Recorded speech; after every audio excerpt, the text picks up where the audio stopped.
وعلى آله وأصحابه الذين أوفوا عهدا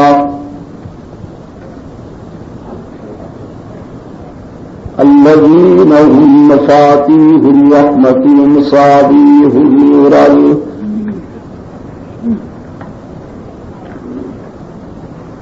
أعوذ بالله من الشيطان الرجيم.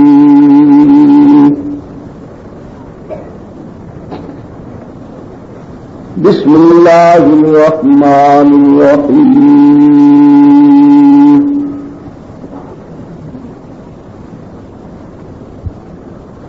إن الله عنده علم الساعة وينزل الغيث ويعلم ما في الأرحام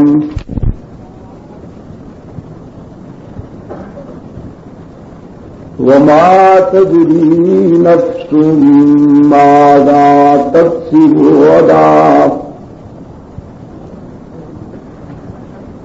وما تدري نفس بأي أرض تموت.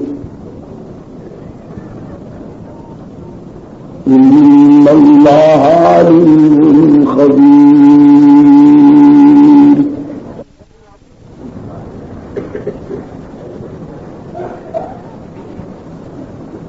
وقال الله تبارك وتعالى في مقام آخر وعنده مفاتيح الغيب لا يعلمها إلا هو ويعلم ما في البر والبحر وما تسقط من ورقة إلا يعلمها ولا حبة في ظلمات الأرض ولا رطب ولا يابس إلا في كتاب مبين. صدق الله العظيم. وعن معاوية بن أبي سفيان رضي الله تعالى عنهما قال قال رسول الله صلى الله عليه وسلم من يرد الله به خيرا يفقهه في الدين. وصدق رسوله النبي الأمي الكريم ونحن على ذلك من الشاهدين والشاكرين والحمد لله رب العالمين. صدر اجلاس، ارباب علم و دانش، محترم بزرگوں اور عزیز دوستوں، آج 8 اگست 1986 ہم یہاں دھمتوڑ احمد آباد میں دعوت و تبلیغ کی نسبت سے جمع ہیں.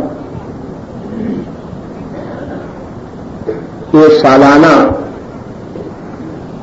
تبلیغی اور اصلاحی پروگرام ہے جو حضرت قاضی صاحب اور ان کے رفقاء کار کی پرخلوص کاوشوں کا مظہر ہے.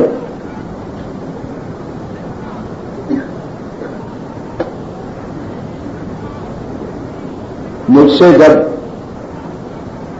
ان احباب نے رابطہ قائم فرمایا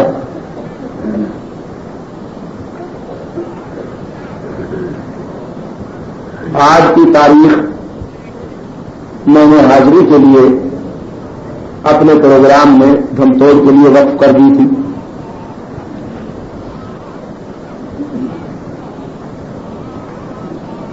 لیکن کل سے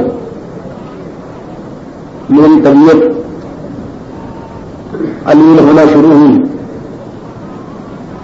اور 24 گھنٹوں میں نوبت یہاں تک پہنچی کہ میں سفر کے قابل بہت کم رہا،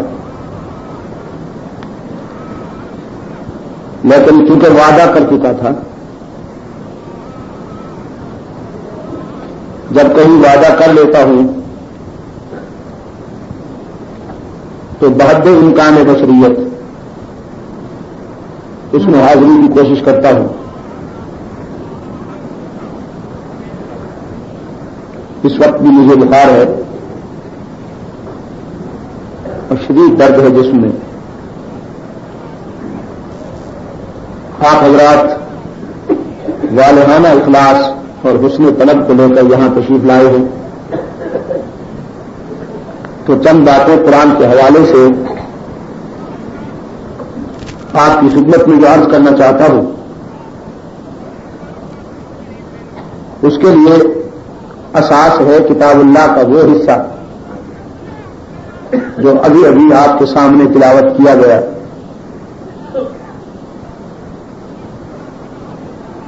جس میں اللہ نے 5 ضابطے بیان فرمائے، 5 پوائنٹس۔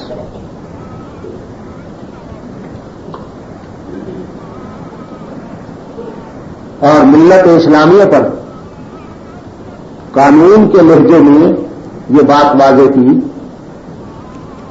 کہ ان 5 باتوں کا علم اللہ کے سوا کسی کو نہیں ہے۔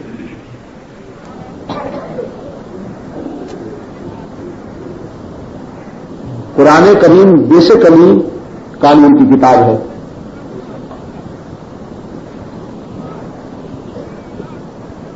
اس کا ہر حکم قانون ہے، اور ظاہر ہے کہ قانون بہت نازک چیز ہوتا ہے۔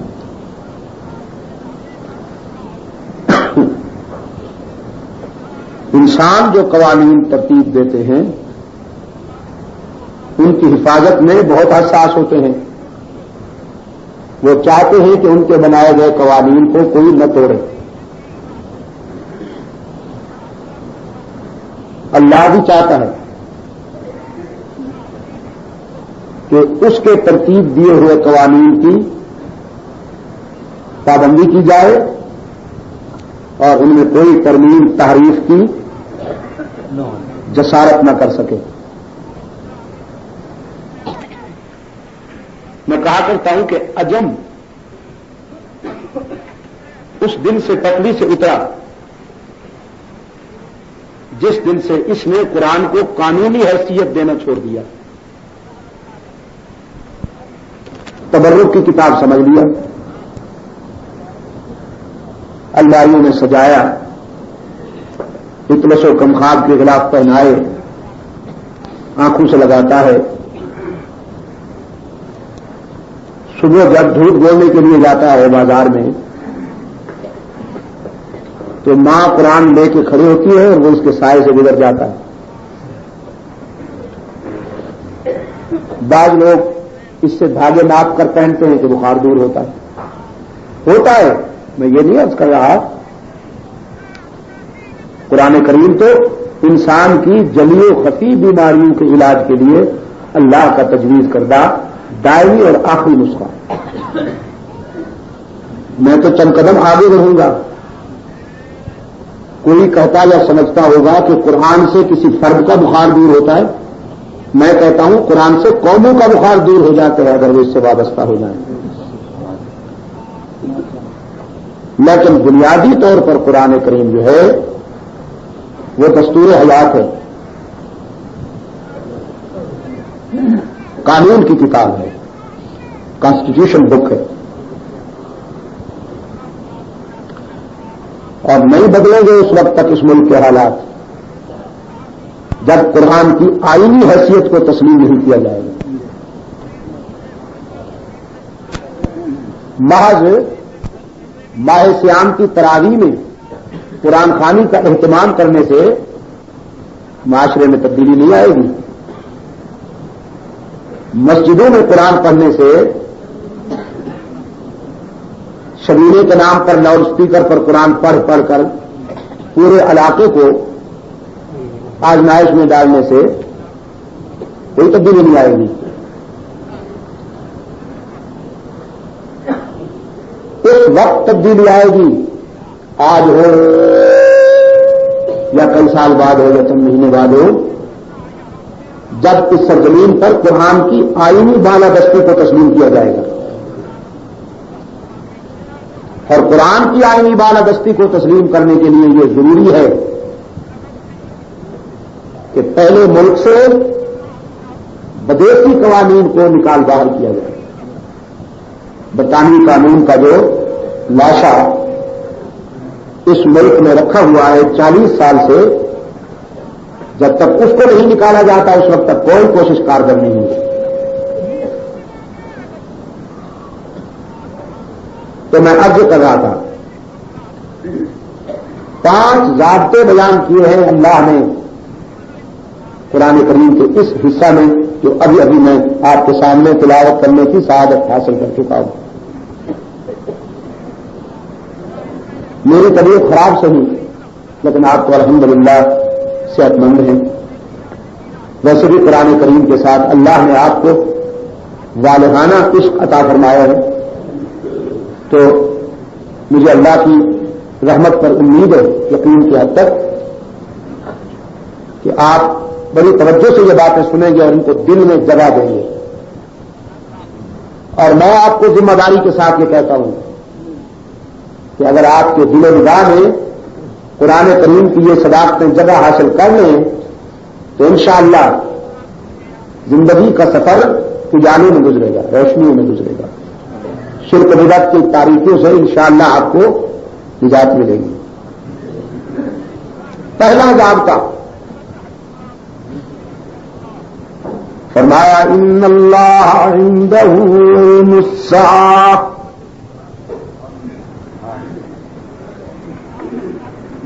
ان حرف تاکید ہے. ان اللہ عندہ علم الساعہ بالیقین اللہ ہی جانتا ہے کہ قیامت کس گھڑی واقع ہوگی. یہ راز اپنے بندوں میں سے اللہ نے کسی کو نہیں بتایا، علماء بھی نہیں جانتے، صلحاء کو بھی نہیں بتایا گیا، اولیاء کو بھی نہیں بتایا گیا، کوئی استثناء نہیں. صحابہ کو بھی نہیں بتایا گیا، انبیاء کو بھی یہ راز نہیں بتایا گیا. پوری متانت، وثوق اور ذمہ داری کے ساتھ قرآن کریم نے یہ ضابطہ نشر کیا ان اللہ عندہ علم الساعہ. ہاں، قرب قیامت کی کچھ علامات اور نشانیاں اللہ نے اپنے پیغمبر کی زبان پر ظاہر کر دی کہ سرخ آندھیاں آئیں گی، جو آ چکی، بلکہ اب تو سیاہ بارش ہو چکی. میں تو ان دنوں ملک سے باہر تھا، برطانیہ تھا.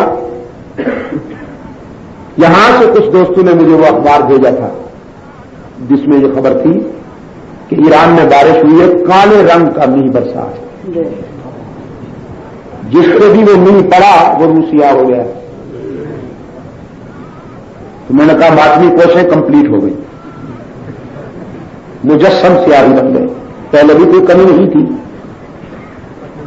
کباؤ اباؤ ردا کی سیاہی پہلے بھی دل و نگاہ تک پہنچی ہوئی تھی، لیکن وہ اب مکمل ہو گئی.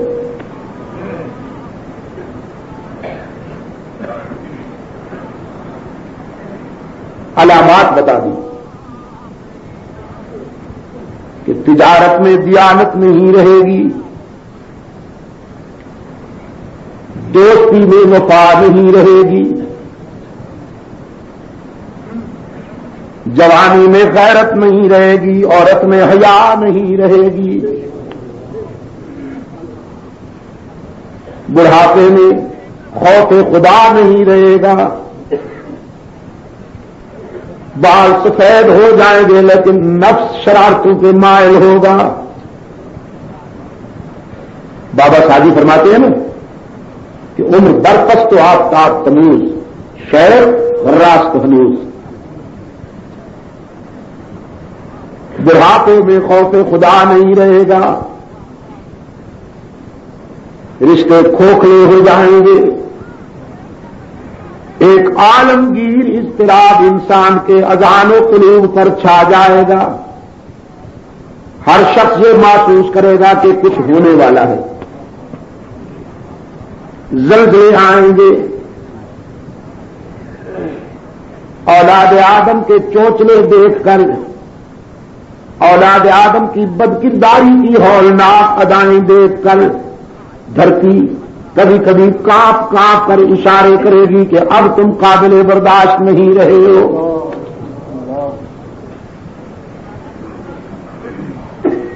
علم اٹھا لیا جائے گا،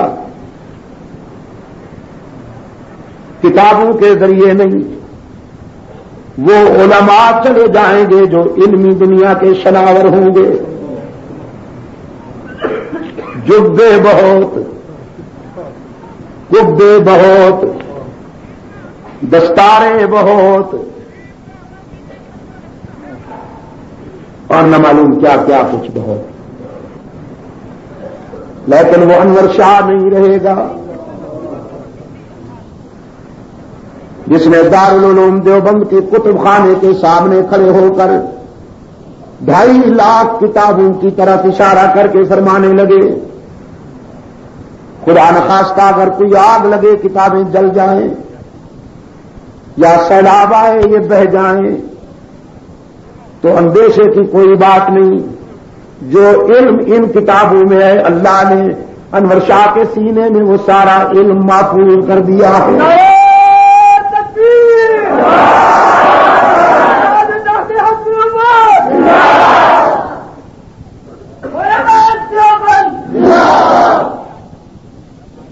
وہ علماء اٹھ جائیں گے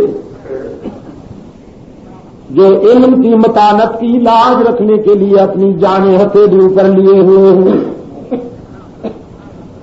ایسے علماء آ جائیں گے جو دین کے امین کم اور نصوص زیادہ۔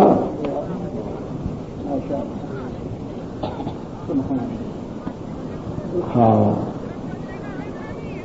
علامات اور نشانیاں تو بتا دی گئی جو پوری ہو چکی ہیں۔ میں مسجد میں بھی بیٹھا ہوں، مسند ارشاد بہت نازک چیز ہے، تفصیل بھی نہیں کر سکتا کہ کیا ہو چکا ہے اس وقت، اخبارات آپ بھی پڑھ رہے ہیں۔ جس معاشرے میں ماں بیٹی کی دلالی کر رہی ہو، بھائی بہن کا دلال ہو، لوگوں نے جہاں منہ کالا کرنا ہو پہلے اس کو سسٹر کہیں، کیا واقعہ ہے؟ فرمایا ان اللہ عنده علم الساعہ، پہلا بات، وَيُنَزِّلُ الْغَيْثَ، بارش کب کہاں اور کتنی مقدار میں آنے والی ہے۔ قرآن کریم نے دعویٰ کیا یہ راز بھی اللہ نے کسی کو نہیں بتایا۔ شارح قرآن رحمت عالم صلی اللہ علیہ وسلم نے فرمایا جب روئے زمین پر بارش برستی ہے تو بارش کی ایک ایک بوند اللہ کے علم کا برہان بن کر اترتی ہے، اور وہی جانتا ہے ساری جزیات کو، تفصیلات کو۔ فرمایا وَيَعْلَمُ مَا فِي الْأَرْحَامِ، تیسرا ضابطہ بیان کرتے ہوئے فرمایا ساری دنیا کی ماؤں کے پیٹ میں جو بچے پل رہے ہیں ان کا مستقبل بھی اللہ کے سوا کوئی نہیں جانتا. فیوچر میں وہ کیا بنیں گے, ذہین ہوں گے کہ غبی, سعادت مند ہوں گے کہ شقاوت پسند. بچہ پیدا ہونے کے بعد اللہ یہ کون آ گیا کوئی کی مجلس. ہاں بجٹ وقت پوری دنیا کے ارحام میں جو بچے پل رہے ہیں ان کا فیوچر بھی اللہ کے سوا کوئی نہیں جانتا. والدین کو بھی پتہ نہیں ہوتا کہ بیٹا جوان ہو کر کیا بنے گا. خوشیاں منائی جاتی ہیں, مٹھائیاں تقسیم ہوتی ہیں, مبارکبادیاں آتی ہیں, لیکن بعض جوانیاں ایسی ہولناک ہوتی ہیں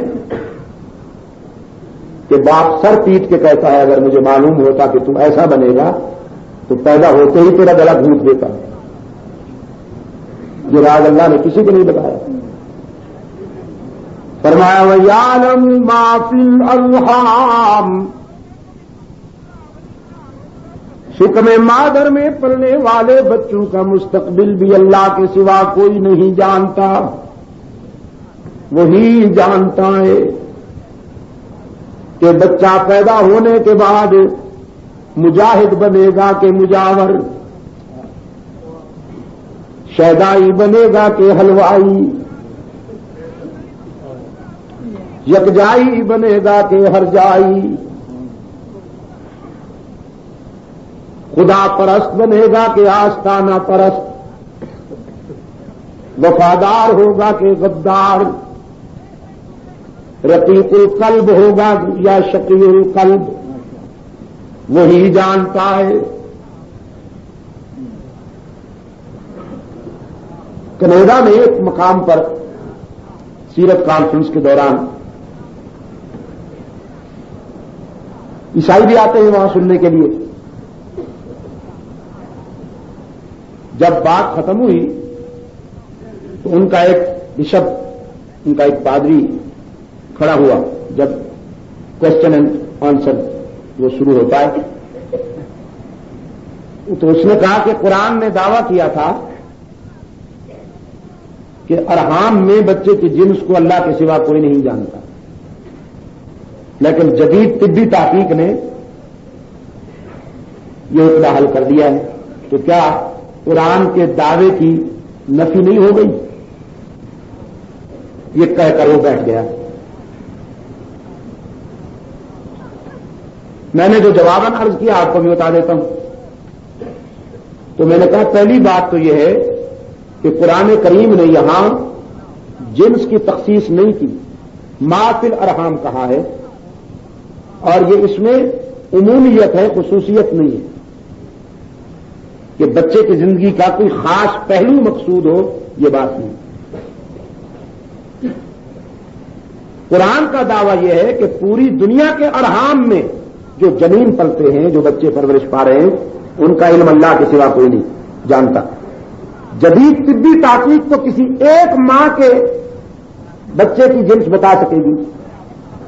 اگر آپ کی معلومات میں یہ ہے کہ دنیا کی کوئی ایسی مشنری بھی ایجاد ہو گئی ہے کہ وہ بیک وقت پوری دنیا کی ماؤں کے ارحام میں پڑنے والے بچوں کی جنس بتا سکتی ہے, تو میں شکریہ کے ساتھ پھر کچھ کہوں گا.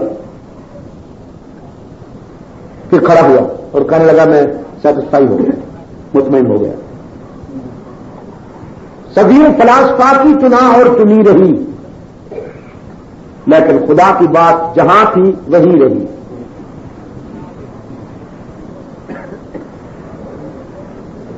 پوری کائنات انسانی میں سائنس اور ٹیکنالوجی جتنی بھی ترقی کر چکی ہے, یہ بات میں اس لیے نہیں کہہ رہا کہ میں خود مسلمان ہوں اور قرآن کریم کا فالوور ہوں,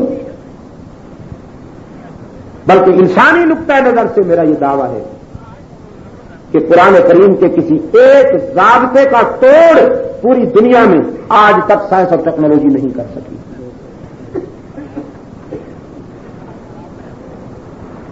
تو کتنے ہو گئے؟ ان اللہ عنده علم الساعة وينزل الغيث ويعلم ما في الأرحام وما تدري نفس ماذا تكسب غدا. اور یہ بھی کائنات انسانی میں سے کوئی نہیں جانتا کہ کل کسی کے ہاتھوں سے کیا ہونے والا ہے.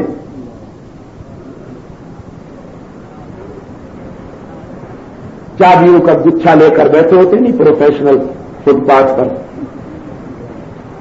چابیاں الٹ کر غیب کی باتیں بتاتے ہیں, اور منزل ان کی وہی ہے تو کیا ہوتا ہے جو آپ ان کے منہ میں مارتے ہیں.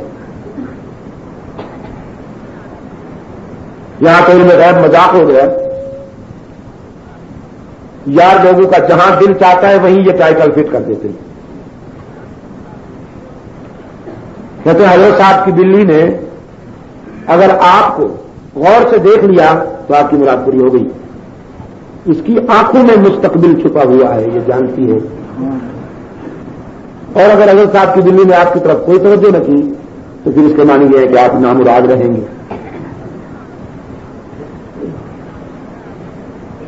پنجاب میں ایک بلیاں والی سرکار ہے اور لوگ ان کو متوجہ کرنے کے لیے بلیوں کو تازہ دم گوشت لے جاتے ہیں. اللہ کی مخلوق ہے, اللہ نے ان کی سن لی. گوشت کھا کھا کے وہ بھی گدی مشین ہو گئی. آپ یقین فرمائیے, چل نہیں سکتی کمبخت, اتنی موٹی. کوئی اگر گائے کا گوشت لاتا ہے اور توجہ نہیں کرتی تو بھاگتا ہے, بکرے کا لے آتا ہے. وہ بکرے کے گوشت پہ بھی اگر متوجہ نہیں ہوتی تو بھاگتا ہے, کوئی مرغے کا لے آتا ہے, کوئی تیتر بٹیر کا لے آتا ہے. تو مختلف کوالٹیز کی ڈشیں ان کو روزانہ اولاد آدم پیش کرتی ہے اور وہ مزہ لے کے کھاتی ہیں. الحمدللہ الذی اطعمنا وسقانا. ہاں جی, وجعلنا پاکستانی بلی وجعلنا من حرۃ پاکستان. تو عزیز دوستو, یہ علم غیب جو ہے یہ اتھارٹی صرف اللہ کی ہے. بندوں میں سے کسی پر اگر یہ آپ ٹائٹل چسپا کریں گے تو اللہ کے سامنے جواب دہی کے لیے تیار ہو جائیے, گرفت ہوگی. قانون نشر کیا قرآن کریم نے, فرمایا ما تدری نفس ماذا تکسب غدا. کوئی نہیں جانتا کہ کل کسی کے ہاتھوں سے کیا ہونے والا ہے. اللہ کے رسول صلی اللہ علیہ وسلم نے کچھ لوگوں کے سوالات کا جواب دینے کے لیے آئندہ کل کا وعدہ کیا, لیکن یہ کہہ کر کے میں بتاؤں گا.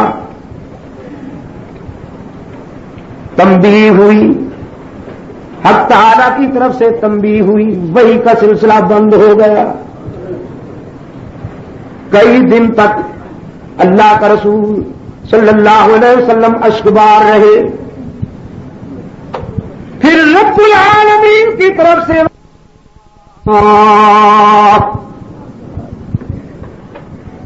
میرے پیغمبر آئندہ آپ کسی آنے والی کل سے متعلق جب بھی کوئی وعدہ کیا کرے تو میرا نام ضرور لے لیا کرے. یہ نہ کہا کیجیے کہ میں بتاؤں گا یا میں یہ کام کروں گا, بلکہ یوں کہا کیجیے کہ اگر میرے اللہ نے چاہا تو یہ کروں گا یا کہوں گا. اس لیے کہ آنے والی کل میں کیا ہونے والا ہے فرش والوں میں سے کوئی نہیں جانتا, عرش والا ہی جانتا ہے، قانون کی بات ہے۔ نجد کے علاقہ میں بنو سلیم آباد تھے مختلف قبائل میں، جن دوستوں کو جگہ نہیں مل رہی اور وہ دیواروں کے ساتھ اور ادھر ادھر گلیوں میں بیٹھنے پر مجبور ہو گئے، میں دل سے معذرت خواہ ہوں۔ اللہ آپ کی اس اخلاص کو قبول فرمائے۔ ہاں، کیا کر رہا تھا؟ نجد کے علاقہ میں بنو سلیم آباد تھے مختلف قبائل میں، جن کا لیڈر تھا عامر بن طفیل، ملعون، متکبر تھا، 80 سال کی عمر تھی، کنگ آف دی عرب بننا چاہتا تھا۔ رحمت عالم صلی اللہ علیہ وسلم کے رشد و ہدایت کے سراج منیر کی طلعت نے قاضی بن اشرف اور عامر بن طفیل جیسے مردودوں کی امیدوں پہ پانی پھیر دیا۔ حاضر ہوا، اللہ کے رسول صلی اللہ علیہ وسلم کی خدمت میں کہنے لگا کمپرومائز کر لیں، سلو کر لیں، اور کمپرومائزنگ فارمولہ یہ ہے، سلو اس بنیاد پہ ہو جائے کہ شہروں میں میرا قانون چلے، دیہاتوں میں آپ کا، غنائم میرے مشورے سے تقسیم ہوئی، اور آپ مجھے اپنا ولی عہد بھی نامزد کر دیں۔ 80 سال کا بوڑھا ولی عہد بننا چاہتا ہے۔ یہ اقتدار کی حوث مستقل بیماری ہوتی ہے، سب سے پہلا کام یہ کرتی ہے کہ انسان کے حواس کھو لیتی ہے، حوث اقتدار۔ رحمت عالم صلی اللہ علیہ وسلم نے اس کی یہ بات سنی،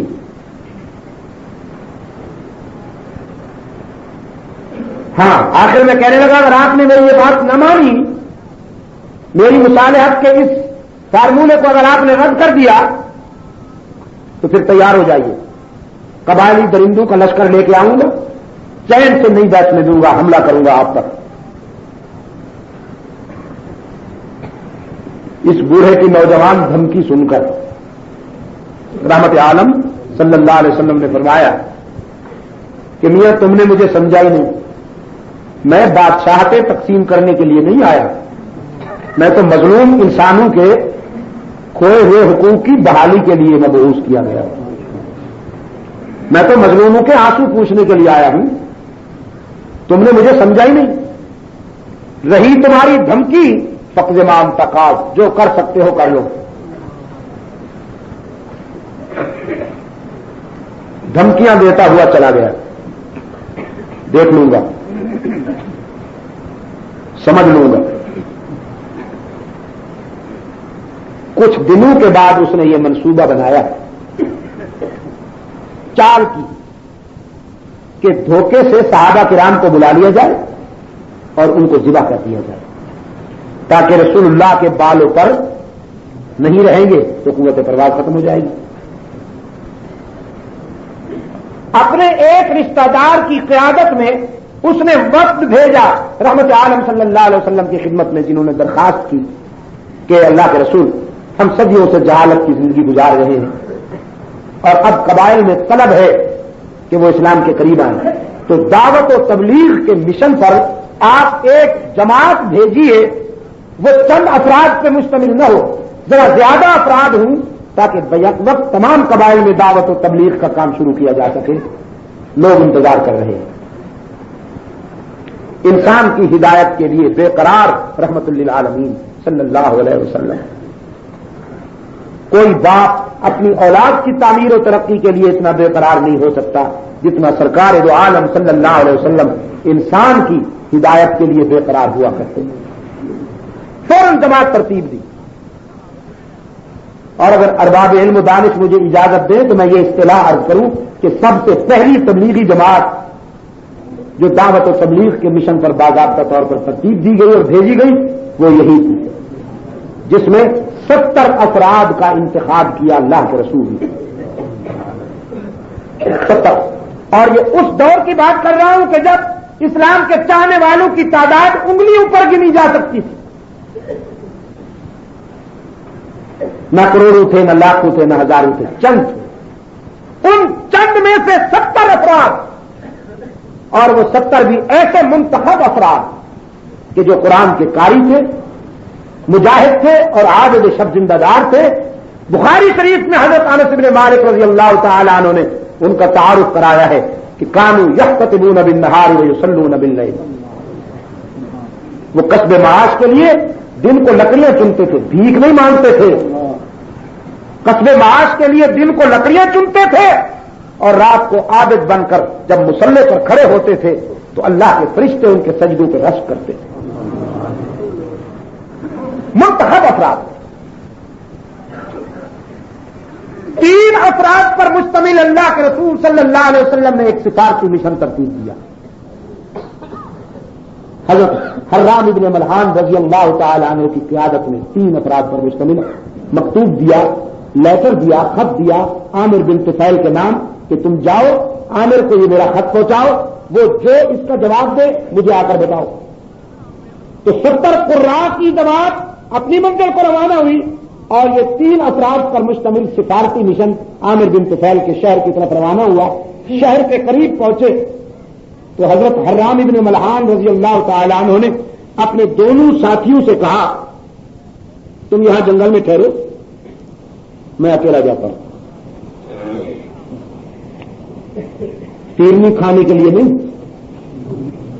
نہ بتاشے بٹ رہے تھے، بلکہ فرمایا عامر بڑا متکبر ہے، فرعون صفت انسان ہے.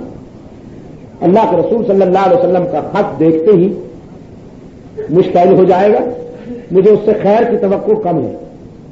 تو اگر وہ تلوار کھینچ لے تو میں اکیلا مارا جاؤں گا، تم 2 تو بچ جاؤ گے.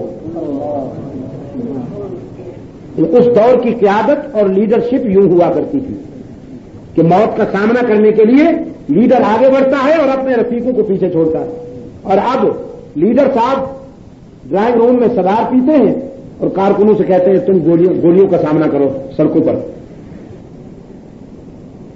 تنہا عامر بن طفیل کے دربار میں سفیر رسول حضرت حرام ابن ملحان رضی اللہ تعالی عنہ تشریف لائے. پہلا جرم تو یہ ہوا کہ عامر کے دربار میں سر نہیں جھکایا، جو اس کے دربار کے آداب میں شامل تھا کہ جو بھی آئے وہ سر جھکا کے آئے. محمد عربی کے غلام کسی بندے کے آگے سر نہیں جھکایا کرتے، وہ صرف اللہ کے آگے جھکنے کے خوگر ہوتے. یہی تو ان کی متاع حیات ہے، یہی تو سرمایہ زندگی ہے. سر نہیں جھکایا، سر بلند ہو کر آئے اور رسول اکرم صلی اللہ علیہ وسلم کا مکتوب عامر بن طفیل کو دیا. اس بدبخت نے سرسری نگاہ سے تحریر دیکھی اور پھر کمال دنات اور شقاوت کا مظاہرہ کرتے ہوئے رسول اکرم کے خط کو ٹکڑے ٹکڑے کر دیا اور حضرت حرام ابن ملحان کے منہ پہ وہ دے مارا. صرف یہاں تک نہیں رہی بات، بلکہ عقب میں بیٹھے ہوئے ایک قبائلی درندے کو اس نے اشارہ کیا جس کے ہاتھ میں نیزہ تھا، اس نے تاک کر نیزہ مارا جو سفیر رسول حضرت حرام ابن ملحان کی پشت میں لگا اور سینے سے پار ہو گیا. حدیث میں آتا ہے کہ فعل بالدم هكذا فنزعه على وجهه ورأسه ثم قال فزت ورب الكعبة. حضرت حرام ابن ملحان نے جب خون کا فوارہ نکلا سینے سے، دونوں ہاتھوں میں وہ خون لے کر اپنے چہرے پہ ملا، اپنے سر پہ ملا اور پھر نعرہ زن ہوئے رب کعبہ کی قسم کہ میں کامیاب ہو گیا، مجھے تو منزل مل گئی. عامر بن طفیل کے دربار میں بیٹھے ہوئے قبائلی وحشی ایک دوسرے کی طرف حیرت کے ساتھ دیکھنے لگے کہ یہ کیسے لوگ ہیں یار، مر رہا ہے اور کہتا ہے میں کامیاب ہو گیا. انسان سب کچھ زندہ رہنے کے لیے کرتا ہے، یہ کیسے لوگ ہیں کہ موت ان کی زندگی کی منزل ہے. انہی میں سے آگے چل کر درجنوں لوگوں نے جب اسلام قبول کیا تو کہا اعلان تو ہم آج کر رہے ہیں، اپنے ایمان کا اظہار تو آج کر رہے ہیں، لیکن اصل میں ہم اسی دن مسلمان ہو گئے تھے جس دن عامر بن طفیل کے دربار میں حرام ابن ملحان نے بوقت شہادت نعرہ لگایا تھا کہ فزت ورب الکعبہ، رب کعبہ کی قسم میں کامیاب ہو گیا. ہمارے ضمیر نے اسی دن یہ ایکسپٹ کر لیا تھا کہ یہ لوگ صداقتوں کے پیامبر ہیں، سچائیوں کے علمبردار ہیں، موت سے نہیں ڈرتے، موت ان سے ڈرتی ہے. میرے عزیز دوستو، یہ جو شہید ہوتا ہے نا، شہید، اس کی موت قوموں کی زندگی کی تمہید بنتی ہے. ایک قربانی دیتا ہے اور پھر قومیں زندگی گزارتی ہے. جائیے نا ذرا بالا کوٹ میں،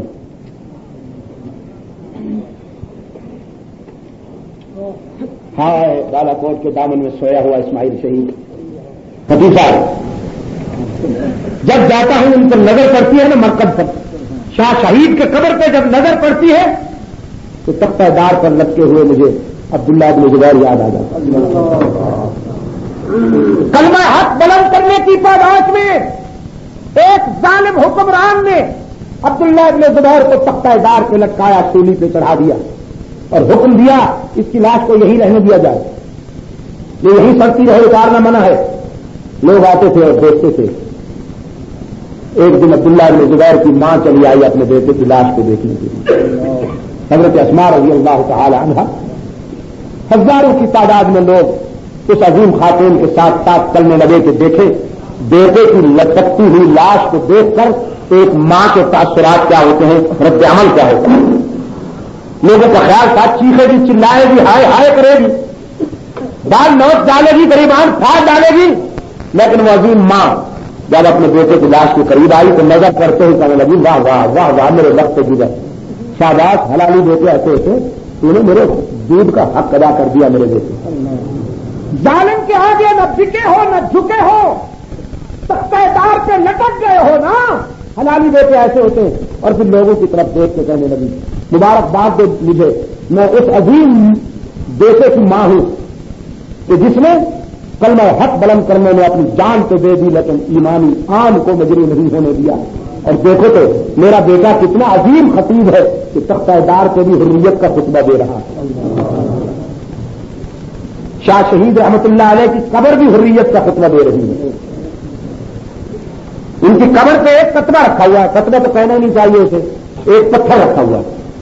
کتبہ تو وہ ہوتا ہے نا جو تراشا جائے، بنایا جائے اس کو، پھر کوئی خوش نویس اس کو لکھے، یوں ہی لمبا سا ایک پتھر ہے، اس کے اوپر کسی روشن ضمیر میں سرخ حروف کے ساتھ یہ عبارت لکھ دی، فرمایا اے ذبیح اللہ اسماعیل ماں شد ندایت سور اسرافیل ماں، پھر کوئی خوش نویس اس کو لکھے، یوں ہی لمبا سا ایک پتھر ہے، اس کے اوپر کسی روشن ضمیر میں سرخ حروف کے ساتھ یہ عبارت لکھ دی، فرمایا اے ذبیح اللہ اسماعیل ماں شد ندایت سور اسرافیل ماں، اے ذبیح اللہ اسماعیل ماں شد ندایت سور اسرافیل ماں، خون خود را در کو سارے لیک دیجے حریت در ہند دیکھ۔ او ہمارے پیارے اسماعیل، اللہ کی راہ میں جان قربان کرنے والے مجاہد، تیری صدا تو سور اسرافیل بن کر گونجی، جس نے برے صغیر میں غفلت کی نیند سونے والے مسلمانوں کو بیدار کر دیا، صرف بیدار نہیں بلکہ آزادی کی منزل کا پتہ دے دیا۔ سور اسرافیل بن کر تیری صدائے حق بلند ہوئی اور لوگ سربکفن ہو کر آزادی کے لیے باہر نکل آئے، موت کے تعاقب میں باہر نکل آئے۔ او مجاہد حق آزاد، تو نے اپنے خون کے قطروں سے بالا کوٹ کی دھرتی پہ بارش برسا دی، بالا کوٹ کے سنگریزوں کو تو سرخ کر دیا تیرے خون کے قطروں نے، لیکن تیرے خون کی ایک ایک بوند برے صغیر میں آزادی کا عنوان بن گئی۔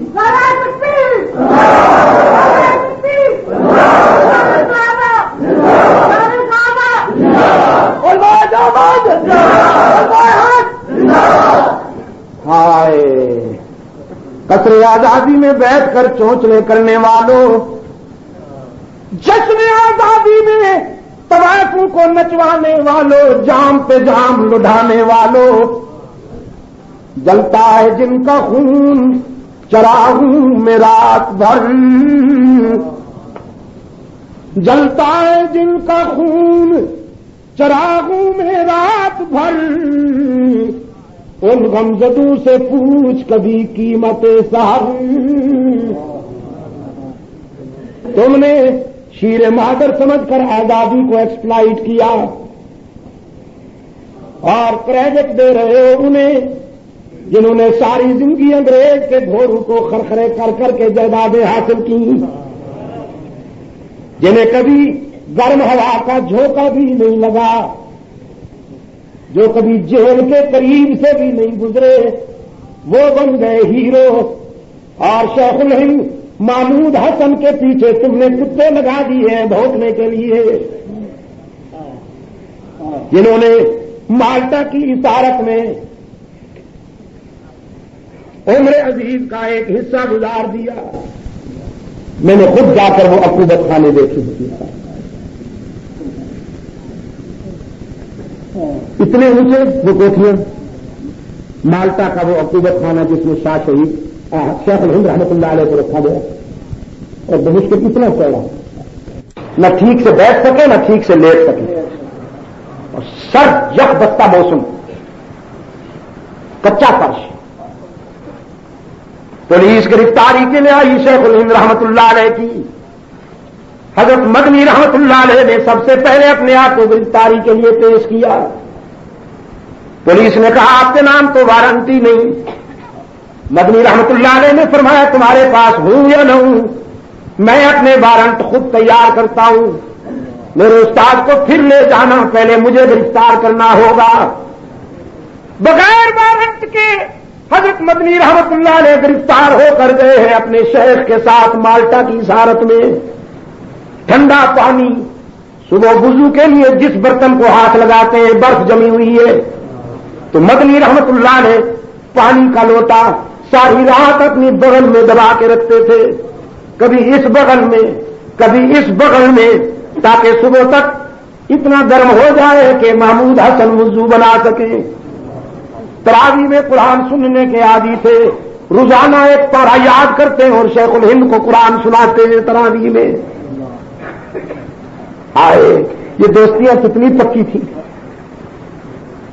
ہم پچھلے دنوں جب سیمینار کے سلسلے میں گئے دیوبند کے قبرستان میں دیکھا کہ وہاں یہ دونوں یار اکٹھے سوئے ہوئے ہیں، شیخ الہند محمود حسن اور سید مدنی اکٹھے سوئے ہوئے ہیں۔ انگریز بے ایمان کبھی کوئی سوکھا ٹکڑا پھینک دیتا تھا، ہفتوں تک کھانا نہیں دیتا تھا، اور پھر ایک عرصے کے بعد گیلری میں سے گزرتے تھے انگریز، سلاخوں کے پیچھے بیٹھے ہوئے ان حریت پسندوں سے پوچھتے تھے برطانوی سرکار کی اطاعت کرو گے کہ نہیں، انگریز کے خلاف بغاوت کا جذبہ ٹھنڈا ہوا کہ نہیں۔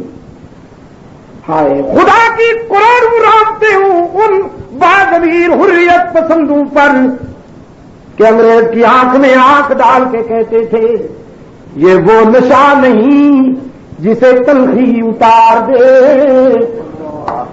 اطاعت تو کریں گے لیکن انگریز کی نہیں، محمد عربی کی اطاعت کی قسم کھا رکھی ہے۔ نعرہ تکبیر،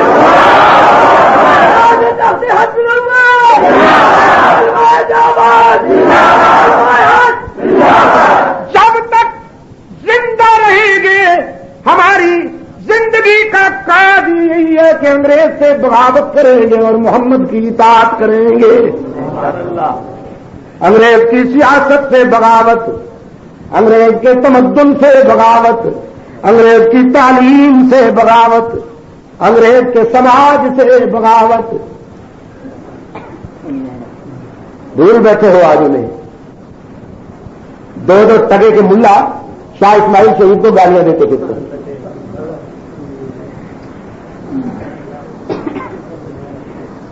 ہاں یہ ضمن تجزیہ ہو گیا، کیا کر رہا تھا؟ حرام ابن ملحان رضی اللہ تعالیٰ عنہ شہید ہو گئے، عامر بن طفیل کی وحشت اور بڑھی، تیاری کر کے قبائلی درندوں کو تیار کیا، ہزاروں کی تعداد میں نیزے بھالے تلوار اور تیر لے کر رات کے سناٹے میں بیر مہونہ پر خیمہ زن اس تبلیغی جماعت پر یلغار کر دی، شبخون مارا۔ وہ 70 قاری جو تعمیر کے لیے آئے تھے، تقریب کاریوں کا سامنا ہو گیا۔ چن چن کر ظالموں نے محمد کے رضاکاروں کو ذبح کرنا شروع کیا۔ وہ مسلح، یہ نہتے، وہ آگ بھڑکانے والے، یہ آگ بجھانے والے، چن چن کر ایک ایک کو گھائل کرتے ہیں، اور بیر مہونہ پر خیمہ زن قاری اسلام کے مبلغ سر کے پاؤں تک خون شہادت میں رنگے ہوئے ہیں اور پیغام دیتے ہیں اللہ کے فرشتوں کو۔ ایک پیغام نشر کرتے ہیں، بلغوا عنا قومنا،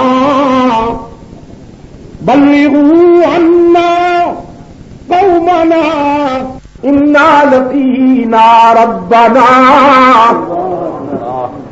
فرضی عنا وارضانا۔ او اللہ کے فرشتوں، ہمارا یہ حال ہماری برادری تک پہنچا دو، ہمارا یہ پیغام ہمارے قائد تک پہنچا دو، اور جا کے انہیں بتاؤ کہ ہم نے بیر مہونہ پر اپنے رب سے ملاقات کی، اور یہ ملاقات اتنی کامیاب ہوئی کہ وہ ہم سے راضی ہو گیا، ہم اس سے راضی ہو گئے۔ صحابہ کرام فرماتے ہیں پرانی آیات کے بعد سب سے زیادہ جو جملہ ایک عرصے تک ہماری زبانی پہ مچلتا رہا وہ یہی بیر مہونہ کے شہداء کا پیغام تھا، بلغوا عنا قومنا۔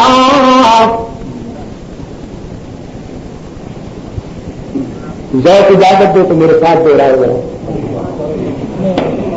بلغوا عنا قومنا، بلغوا عنا قومنا، بلغوا عنا قومنا انا لقینا ربنا، انا لقینا ربنا فرضی عنا وارضانا، فرضی عنا وارضانا۔ ان شہداء کا پیغام ارضانا، ان شہداء کا پیغام، ان کی مظلومیت ان کے محبوب تک پہنچی، جو قائد بھی تھا اور محبوب بھی، وہ پیکر رحمت جو حریف جہاں کا بھی چارہ گر تھا، جو قاتل کو بھی معاف کرنے کا ظرف رکھنے والا تھا، جو فاتح بن کر مکہ میں آیا تو لا تثریب علیکم اليوم کا پیغام نشر کیا، لیکن بیر مہونہ پر مظلومیت کے ساتھ شہید کیے جانے والے صحابہ کی دردناک کہانی سن کر محمد عربی اتنے بے قرار ہوئے کہ آنسو رکتے نہیں تھے۔ صحابہ کرام فرماتے ہیں رحمت عالم کا چہرہ حزن و ملال میں ڈوبا ہوا تھا۔ صبح کی نماز میں رکوع کے بعد کھڑے ہو جاتے تھے، رکوع کے بعد کھڑے ہو جاتے تھے، سجدے میں جانے سے پہلے قنوت نازلہ پڑھتے تھے، اور ظالموں کے لیے بد دعا کرتا تھا محمد عربی جنہوں نے بیر مہونہ پر اسلام کے سپاہیوں کو ذبح کیا۔ اللہم اشدد وطاعتک علی مضر، اللہم اجعل علیہم سنین کسنی یوسف۔ اے اللہ جنہوں نے میرے شاگردوں کو ذبح کیا ہے تو ان کے ہونٹوں سے تبسم چھین لے۔ اے اللہ انہیں ذلیل کر جنہوں نے میرے صحابہ کو اذیتیں پہنچائی ہے، ان پر کنانی قحط نازل فرما میرے مولا۔ خود بھی روتے ہیں، صحابہ بھی رو رو کر آمین کہتے ہیں۔ پھر یہ تیر اتنا نشانے سے لگا کہ ان ظالموں کو طاعون کی وبا نے گھیر لیا، گردنوں پر موٹی موٹی گلٹیاں نکل آئیں، پانی بھر گیا، اٹھا بھی نہیں سکتے تھے، زمین پر تڑپ تڑپ کر کتے کی طرح جان دی، محمد کی بد دعا نے انہیں ہلاک کر ڈالا۔ لیکن ہزارہ والوں، اتباع والوں، دم توڑ والوں، میں آپ سے پوچھنا چاہتا ہوں، اگر میرے آقا کو یہ معلوم ہوتا کہ دھوکے سے لے جا رہے ہیں میرے رضاکاروں کو، بیرے مہینہ پہ جا کے ذبح کرنے والے ہیں، تو کبھی بھیجتے انہیں؟ کبھی نہ بھیجتے۔ لیکن کل کیا ہونے والا ہے کون جانتا ہے؟ کل کی باتیں جاننے والا کون؟ اگر ہی پہ زور دیا کرو نا، تاکہ بھی کے بیماروں کو اللہ شفائے کاملہ عطا فرمائے۔ پھیلاؤ پھیلاؤ نا قرآن کی روشنی ہے۔ کل کیا ہونے والا ہے کون جانتا ہے؟ ذرا دائیں بائیں دیکھ کر بھی کا بیمار چپ بیٹھا ہو تو اس کی بائیں پسلی میں ذرا چوٹ لگا کر اس سے بھی پہلے آئیے۔ کل کیا ہونے والا ہے کون جانتا ہے؟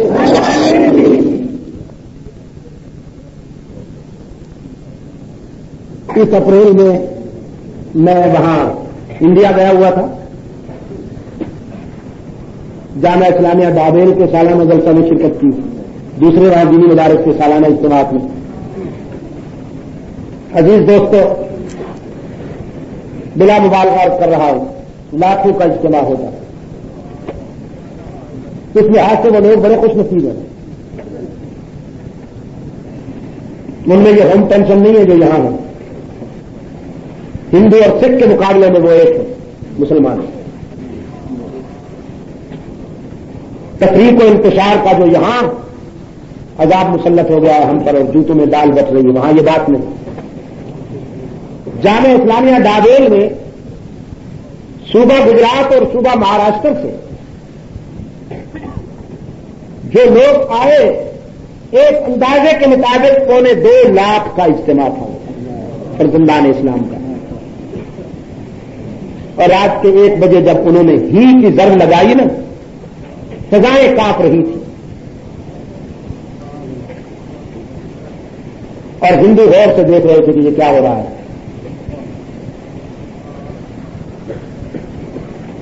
میں نے کہا تم چیختے رہتے ہو نا پاکستان ایٹم بم بنا رہا ہے، وہ سائنس اور ٹیکنالوجی والا ایٹم بم تو ہمیں معلوم نہیں، ہمارا ایٹم بم یہی ہے جس نے بدر سے لے کر بالا کوٹ اور شاملی تک تمہارا پوسٹ مارٹم کیا۔ کل کیا ہونے والا ہے کون جانتا ہے؟ جزاکم اللہ، اتار دو میری تھکان۔ اللہ ہی، اللہ الغیوب کون؟ اللہ ہی ہماری جبھی ان کی آدمیوں کے لیے سچا مسجود کون؟ جزاکم اللہ۔ یہی مابل امتیاز ہے، کل بھی، آج بھی، آئندہ بھی، مکہ سے لے کر حشر تک 2 طبقے، ایک بھی والے، دوسرے بھی والے، وہ حلوائی، یہ سودائی، اور اس کے پیارے بندے، اس کے پیارے بندے بھی، اللہ بھی اللہ الغیوب ہے، اس کے پیارے بندے بھی، بہت کچھ جان دن بادشاہ، اللہ کے پیارے، اللہ نے بڑی شانہ دیتی ہے انہوں نے، اللہ بھی ہر جگہ موجود ہے، اس کے بندے بھی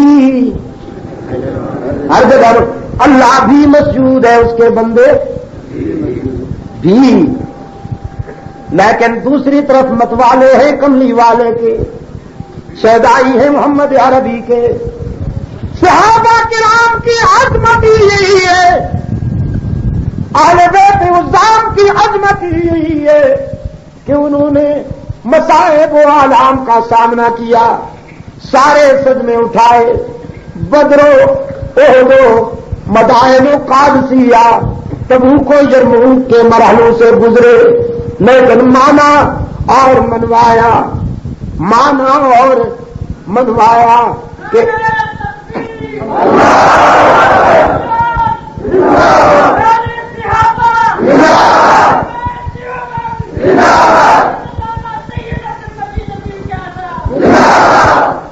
مانا اور منوایا انسانی جبین کی عاجزیوں کے لیے سچا مسجود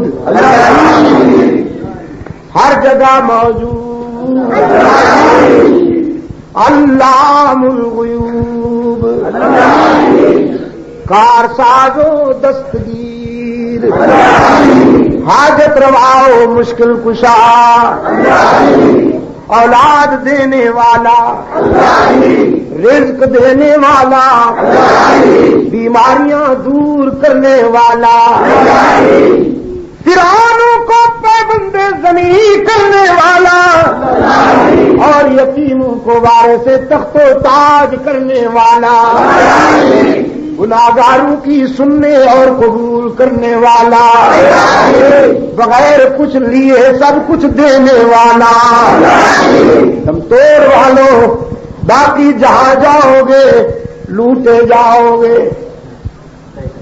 یار لوگوں نے دکانیں سجا رکھی ہیں، زلفیں بڑھا رکھی ہیں، چادریں یوں اوڑھ رکھی ہیں جیسے عروسی مراحل سے دلہنیں گزرتی ہیں.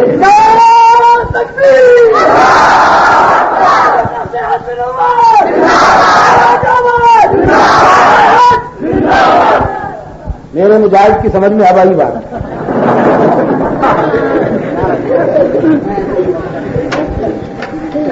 ہاں جی، چادریں اوڑھ کر یوں بیٹھے شکار کی انتظار میں. مرید بیچارہ کھجلی بھی کرے تو حضرت صاحب سمجھتے نذرانہ کر رہے ہیں.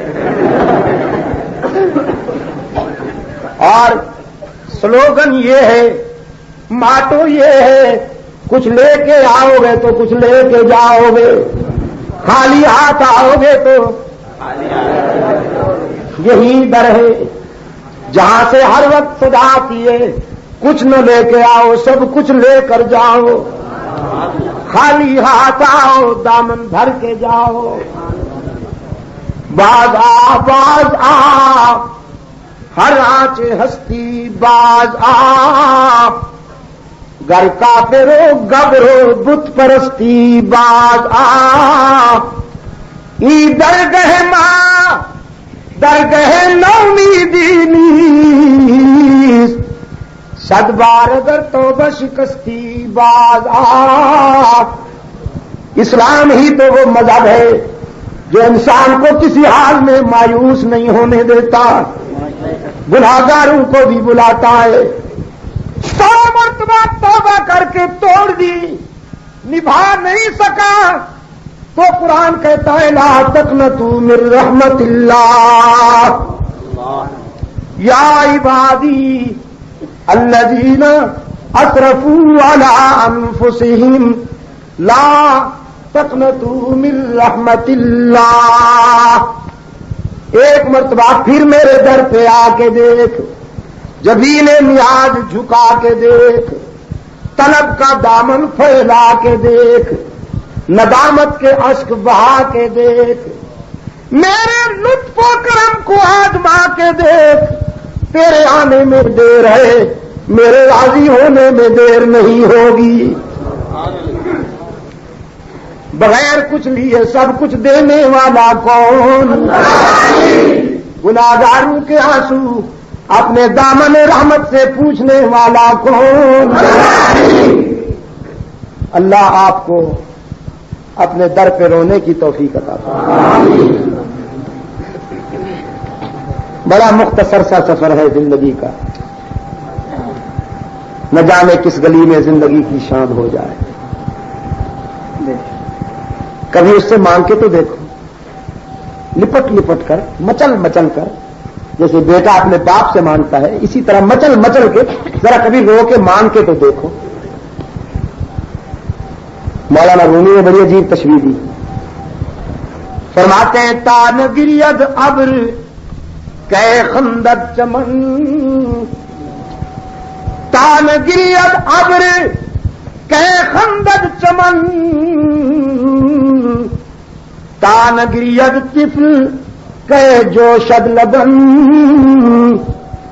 بادل نہ روئے تو گلشن نہیں کھلتے. یہ بارش کو بادلوں کے رونے سے تشبیہ دی. بادل نہ روئے تو گلشن نہیں کھلتے, گہوارے میں سویا ہوا بچہ نہ روئے تو دودھ نہیں ملتا.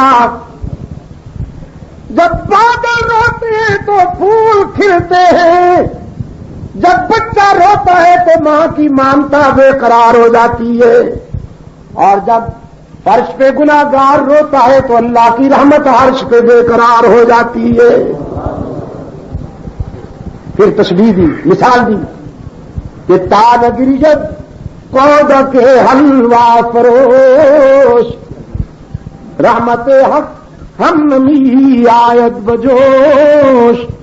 وہ حلوہ بیچنے والا لڑکا نہ روتا تو اللہ کی رحمت کیسے جوش میں آتی. ایک صوفی صاحب کا واقعہ لکھا, نیک تو بڑے تھے, خوش خوراک بھی بہت تھے. بازار سے گئے, 5 کلو گوشت لائے, بھون بھون کے کھایا. کبھی مچھلیاں تل رہی ہیں, کبھی قورمے بن رہے ہیں, ہاں جی, کبھی کوئی ڈش بن رہی ہے. ساری دنیا کا فروٹ قرضہ لے لے کر ہر چیز لاتے تھے اور خوب اڑاتے تھے. اور جب لوگوں نے کہا حضرت اللہ والے ہو کر آپ اتنا بھی سیار خوری کرتے ہیں, اتنا کچھ کھاتے ہیں, تعویل کے تو بادشاہ ہوتے ہیں. فرمانے لگے جنت میں بہت ساری نعمتیں ملنے والی ہیں, ریہرسل کر رہا ہوں, ابھی سے اگر کھانے کی مشق نہ ہوئی تو وہاں جنت کی نعمتیں کیسے ہضم کر سکتے ہیں.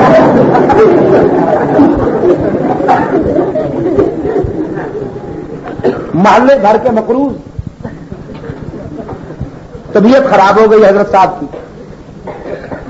محلے والوں نے سمجھا حضرت صاحب کی کہیں چھٹی ہو جائے تو قرضے کی رقم ہی نہ کہیں گھر کھو جائے, قرضہ تو وصول کر لو. مل کے آئے, حضرت صاحب حجرے میں سوئے ہوئے ہیں. جو ہی قرض خواہوں کو آتا دیکھا چادر تان لی. انہوں نے آ کر کہا السلام علیکم, جواب نہ دارد. حضرت طبیعت کیسی ہے؟ نو رسپانس, کوئی بات ہی نہیں, بولتے نہیں, سکوت مرگ تاری ہے. لوگ بیٹھ گئے قریب, باتیں کرنے لگے. یہ قرضہ تو بہت ضروری ہے, بہرحال ادا کرنا چاہیے, حدیث شریف میں آیا ہے.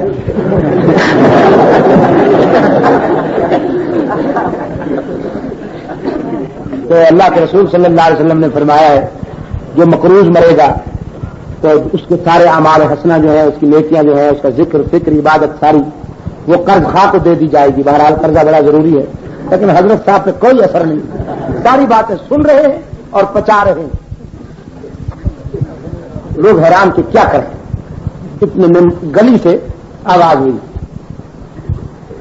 لڑکے کی آواز بلند ہوئی, حلوہ بیچنے والا آ گیا, حلوہ فروش آ گیا, حلوہ لے لو. حلوے کا نام سنتے ہی حضرت صاحب نے چادر ہٹا دی, ہوش میں آ گئے. فرمایا بلاؤ, بلا لو اسے. بلا لیا گیا, پوچھا کتنا ہے؟ اس نے کہا جی پورا تھال بھرا ہوا ہے ابھی تک.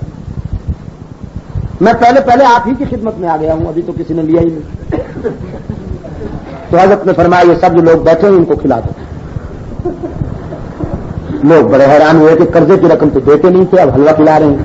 تو چلو یہی صحیح, رات کے مولوی کا حلوہ ہی بھلا. لقمہ تر تو ملا. لڑکا بھی خوش ہو گیا کہ چلو ایک ایک در پہ جا کے میں بیچتا. ایک ہی جگہ چلا گیا. حضرت صاحب نے خود کھایا, ان لوگوں نے کھایا, اور حلوہ کھا چکنے کے بعد چادر تان کر پھر لیٹ گئے. کچھ دیر تک وہ لڑکا انتظار کرتا رہا. حضرت صاحب لیتے ہوئے تھوڑی دیر کے بعد کہنے لگا جی وہ پیسے. حضرت صاحب خاموش, اونچی آواز سے کہا جی وہ پیسے. خاموش, جی وہ میرے پیسے. لوگوں نے کہا بیٹا برخوردار مل کے کریں آہوزاریاں.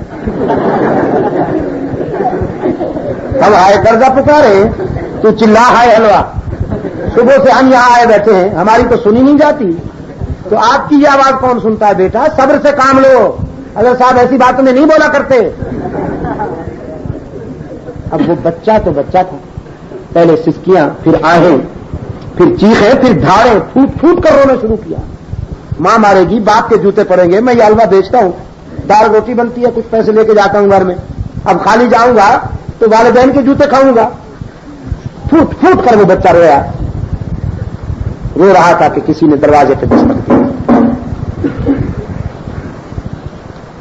لوگوں نے دروازہ کھولا تو ایک آدمی روپوں کی ٹرے بھری ہوئی ہاتھ میں لیے آ گیا. حضرت صاحب نے پھر چادر ہٹا دی. اس آدمی نے کہا کہ ہدیہ لایا ہوں، قبول فرمائیے، جہاں آپ چاہے خرچ کیجیے.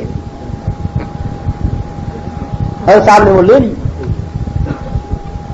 بچے کو حلوے کے پیسے دیے، قرض خواہوں کو قرضہ چکا دیا، جو بچ گئے وہ اپنی جیب میں رکھ دیے. لوگ کہنے لگے یہ بٹن پہلے ہی دبا دیتے، یہ جو آپ نے آدمی بلا لیا ہے روپوں کی ٹرے والا، تو پہلے ہی بلا لیتے، نہ ہم بے قرار ہوتے نہ یہ لڑکا روتا. وہ فرمانے لگے میاں میں نے بٹن نہیں دبایا اور نہ میں نے اسے بلایا، یہ تو میرے اللہ کا کرم ہوا. اصل بات یہ ہے کہ جب تم قرضہ مانگنے کے لیے میرے پاس آئے تو جیب میں تو میرے تھا کچھ نہیں کہ میں تمہیں دیتا، اور اللہ سے مانگنے کا سلیقہ نہ مجھے آتا تھا نہ تمہیں. اس سے مانگنے کے لیے جو رقت، جو آہیں اور جو زاری کی ضرورت تھی وہ نہ میرے پاس تھی نہ تمہارے پاس. میں نے جب تمہیں غور سے دیکھا کہ تم میں سے ہے کوئی رونے والا اللہ کے در پہ، تم تو مجھے ایک سے ایک بڑھ کر خوراک نظر آیا، رونے کی توقع تم سے. تو پھر میں نے یہی ترکیب سوچی کہ بچے سے حلوہ کھا لو، جب یہ روئے گا تو اللہ کی رحمت ضرور جوش میں آئے گی. اس بچے کے رونے کی وجہ سے یہ اللہ نے کرم کیا ہے کہ تمہاری مشکل بھی حل ہو گئی، میری مشکل بھی حل ہو گئی. تو بغیر کچھ لیے سب کچھ دینے والا کون؟ خطا کاروں کے آنسو اپنے دامن رحمت سے پوچھنے والا کون؟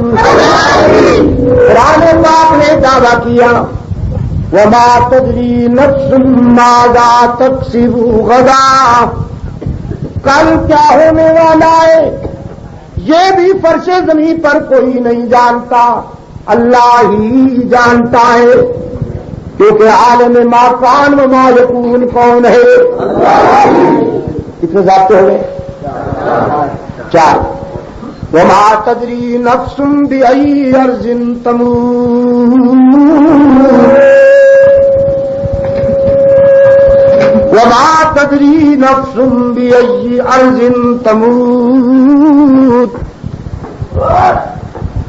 موت کہاں آنے والی ہے، کس عنوان سے، کب اور کہاں موت آنے والی ہے، یہ راز بھی اللہ نے کسی کو نہیں بتایا، اپنے پاس رکھا. کوئی نہیں جانتا کہ موت کب کہاں اور کس عنوان سے آئے گی. امام مالک رحمت اللہ تعالی علیہ ہمارے فقہی سلسلہ کے بہت بڑے امام ہیں. مدینہ طیبہ میں اس انتظار میں بیٹھے تھے کہ موت مدینہ میں آ جائے.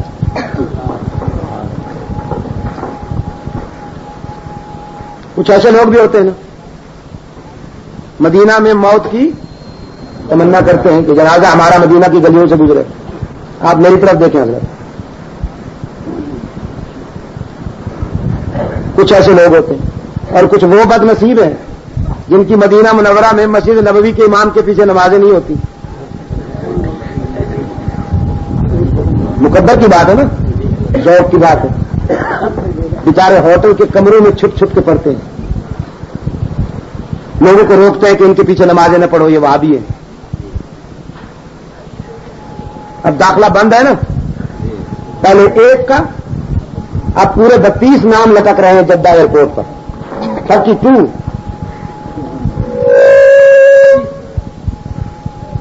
کیوں نہیں؟ کیا ہو رہا ہے تمہیں؟ معاف کر دو یار، بیٹھے تھے آرام سے، کیا ہو گیا تمہیں؟ وہ تو ہے جیسا ہے. دم توڑ میں جب اچھا لاؤڈ اسپیکر آ گیا اس دن قیامت واقع ہوگی، یہ تو طے ہے. مجھے آتے ہوئے بھی تقریباً 7-8 سال تو ہو گئے ہوں گے، زیادہ نہیں تو، ہاں خامخواہ. اور مجھے ایسا ہی یاد ہے. یہ بہت ہوتے ہیں لیکن ایک بھی جاندار نہیں ہوتا، سارے مرے ہوئے اجڑے ہوئے.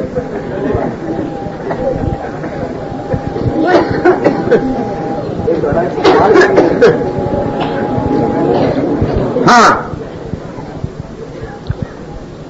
32 نام جدہ ایئرپورٹ پر لگے ہوئے ہیں، ان کا داخلہ ممنوع. میں نے کہا تمہاری تو 32 ہی نکال دی سعودی عرب والوں نے. بنتے ہو عاشق.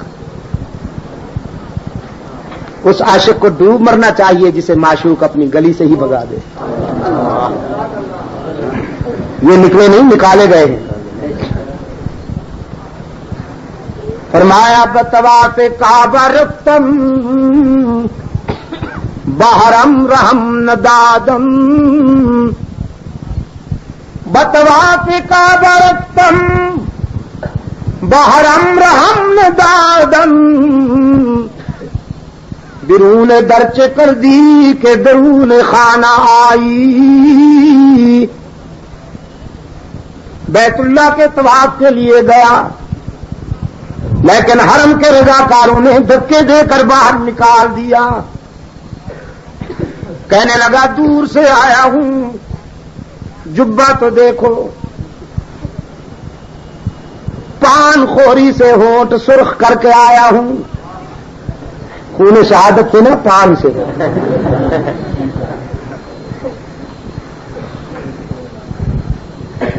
بہت دور سے آیا ہوں لیکن حرم کے رضاکاروں نے کہا درون درچ کر دی کہ درون خانہ آئی.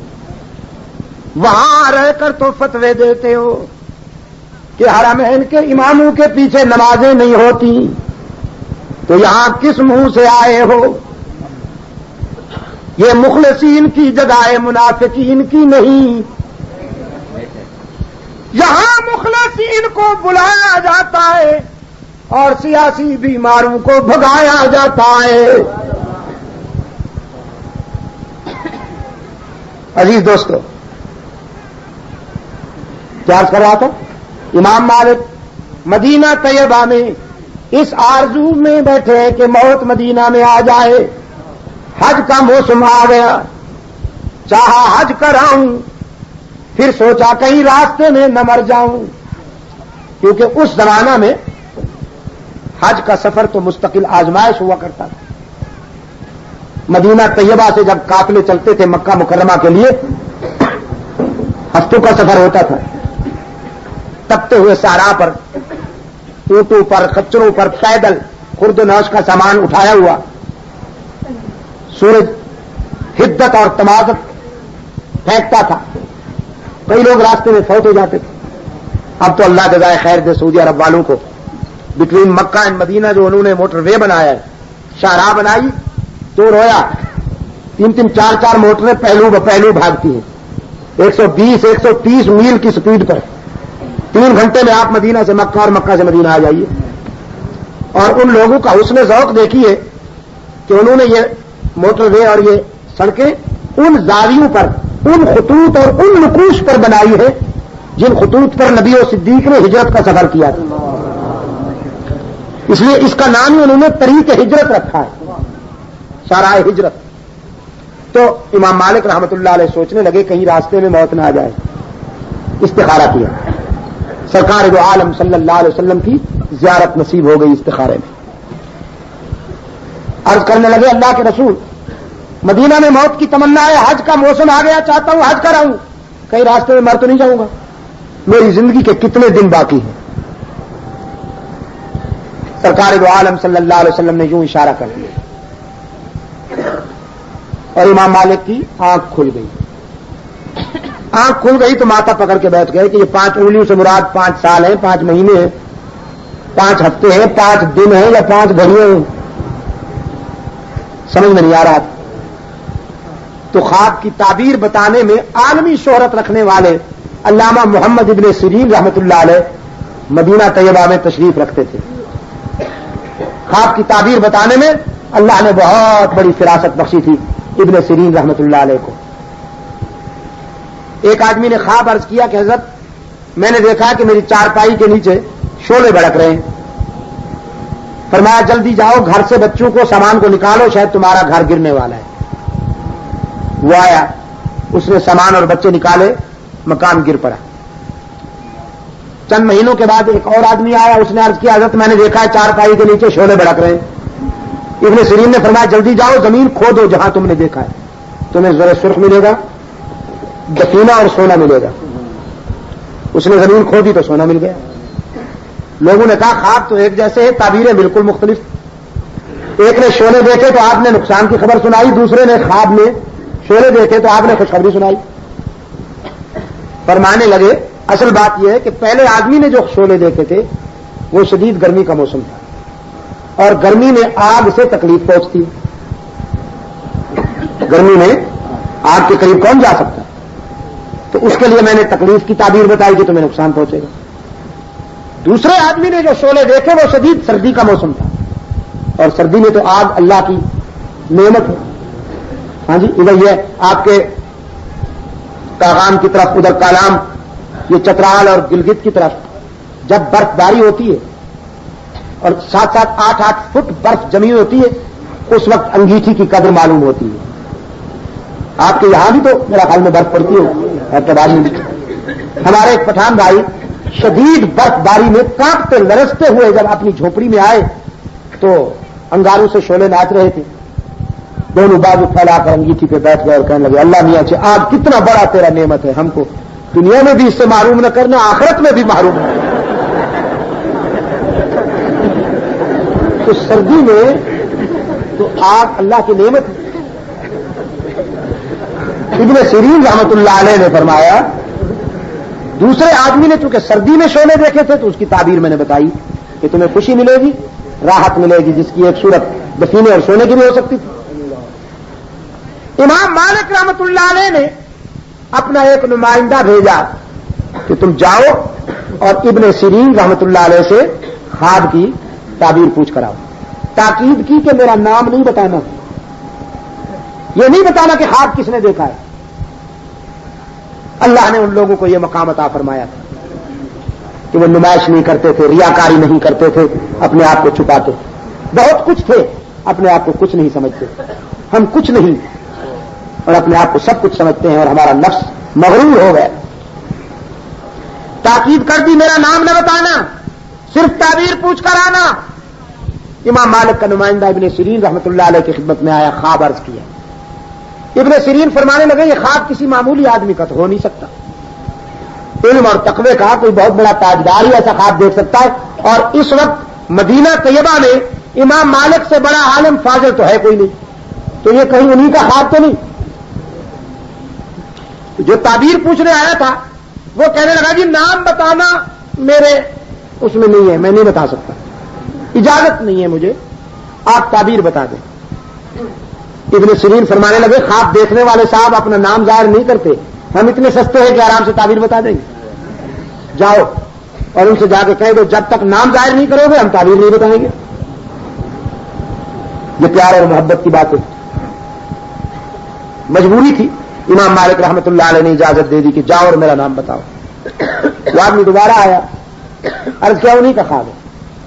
فرمایا حیرت ہے, امام مالک جیسا عالم, صاحب فراست, صاحب بصیرت, پیغمبر کے اس اشارے کو نہیں سمجھ سکا. بھئی اس اشارے سے مراد نہ 5 سال ہے, نہ 5 مہینے ہیں, نہ 5 ہفتے ہیں, نہ 5 دن ہیں, نہ 5 گھڑیاں ہیں. اس اشارے سے مراد وہ 5 باتیں ہیں جن کا تذکرہ قرآن میں ہوا ہے کہ ان کا علم اللہ کے سوا کسی کو نہیں. اور تم نے چونکہ ان 5 باتوں میں سے ایک بات کے متعلق سوال کیا تھا کہ میری موت کب آنے والی ہے, تو رسول اکرم نے اشارہ کیا کہ تمہارے اس سوال کا جواب دینے کی پوزیشن میں میں نہیں ہوں, اس لیے کہ ان 5 باتوں کا علم اللہ کے سوا کسی کو نہیں. اور وہ 5 باتیں یہی ہیں. فرمایا ان اللہ عنده علم الساعة وينزل الغيث ويعلم ما في الأرحام وما تدری نفس ماذا تکسب غدا وما تدری نفس بأي أرض تموت ان اللہ علیم خبیر۔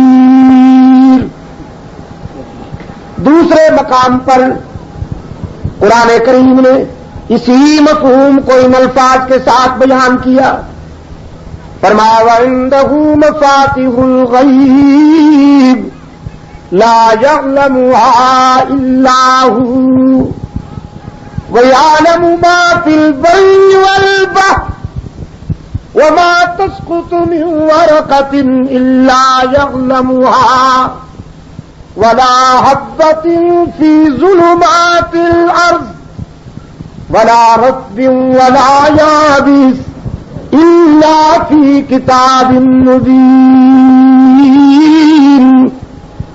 اسی کے پاس ہے غیب کی چابیاں، چابی نا کیس ناٹ کیس، اسی کے پاس ہے غیب کی چابیاں۔ چابی اس لیے نہیں کہا کہ اگر چابی کہا جاتا تو پھر اجمی فنکاروں کے لیے گنجائش نکل آتی، یہ کہتے بڑی چابی تو اللہ کے پاس ہے، چھوٹی چابی حضرت صاحب کے پاس ہے۔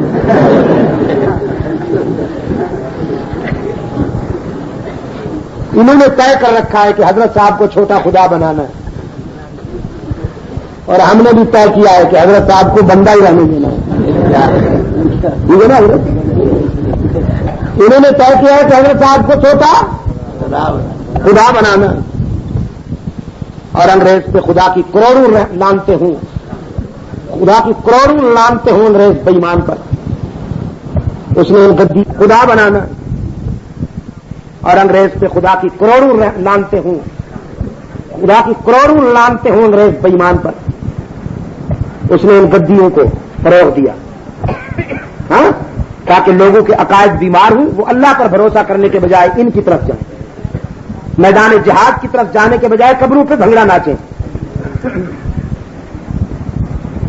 302 کا کیس بنتا تھا جس پر، اور جج انگریز حالات بڑے خراب ہوتے تھے تو اس کے کان میں بات ڈالی جاتی تھی، فلاں پیر صاحب سے تعویذ لے لو وہی ہو جاؤ گے، تو صاحب الغرض مجنون وہ پہنچ جاتا، حضرت صاحب سے تعویذ لیتا، حضرت صاحب نذرانہ بھی بطورتے، تعویذ دے دیتے، اور پھانسی لگ دے بری کراوے جی، پھانسی لگ دے بری کراوے۔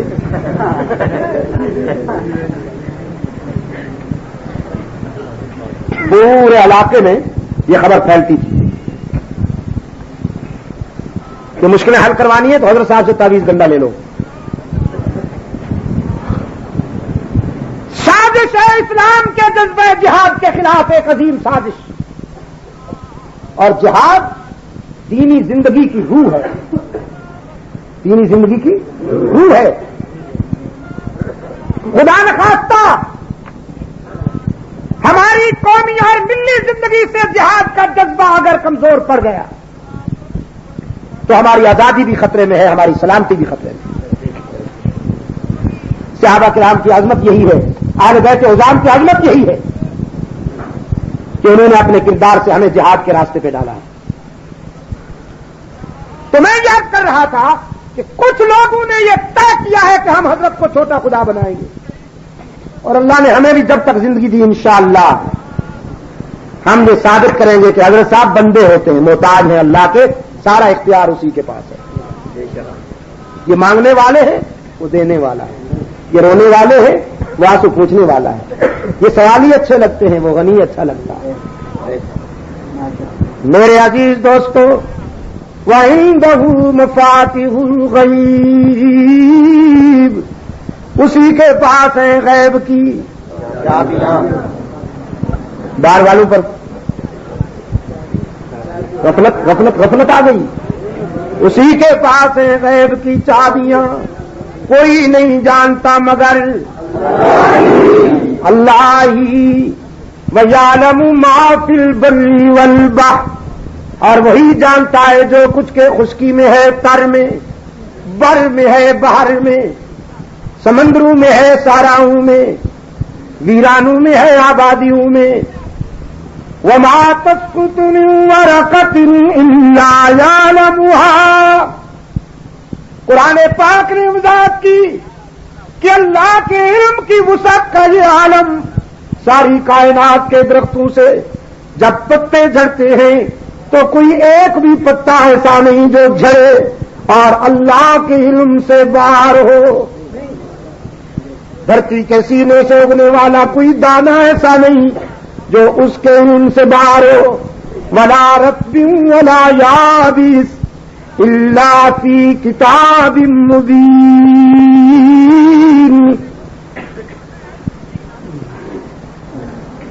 اللہ اکبر.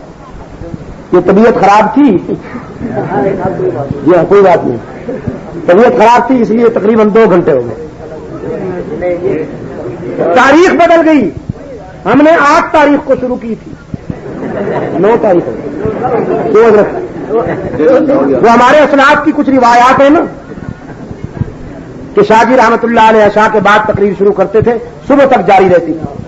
میں نے کہا کچھ لوگ ہمیں بھی یاد کریں گے. ایک عبد المجید ندیم شاہ صاحب ہوتے تھے, 8 تاریخ کو تقریر شروع کرتے تھے, 9 تاریخ تک جاری رہتی. خدا کی قسم ہم نے خود سنی ہے, ہم اس جلسے میں خود موجود تھے. کہیں گے نا آپ لوگ, آپ کہیں گے نا ہم اس جلسے میں موجود تھے. 8 تاریخ کو انہوں نے بیان شروع کیا تھا, 9 تک جاری رہا تھا. اللہ اکبر. لوگ تو بہت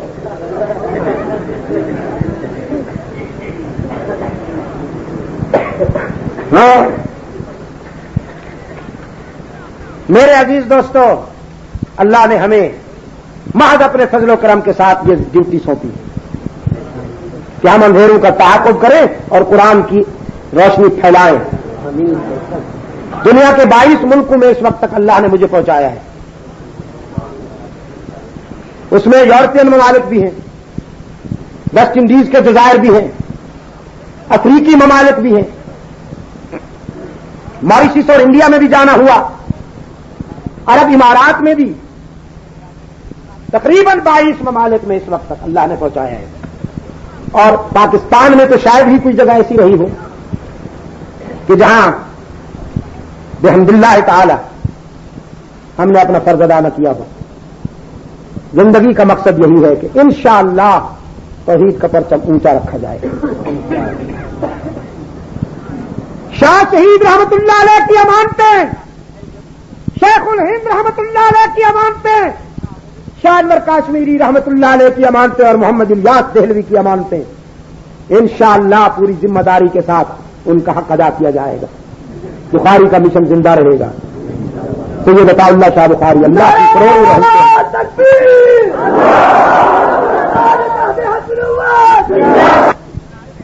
بخاری پہ اللہ کی کروڑوں رحمتیں ہوں.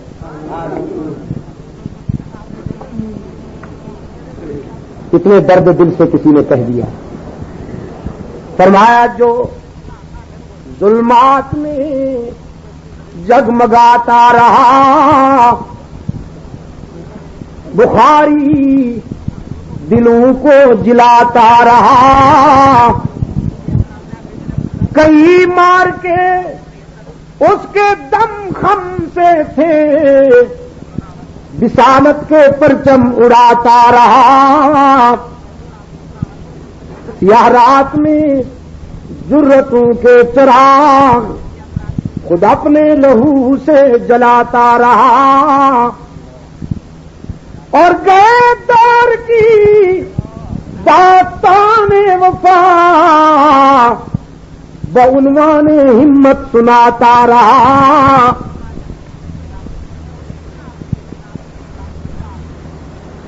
کسی در پہ جھکنے کا عادی نہ تھا حضور خدا سر جھکاتا رہا. اور ہوا جب کبھی ذکر مہر و وفا بہت دیر تک یاد آتا رہا. نعرہ تکبیر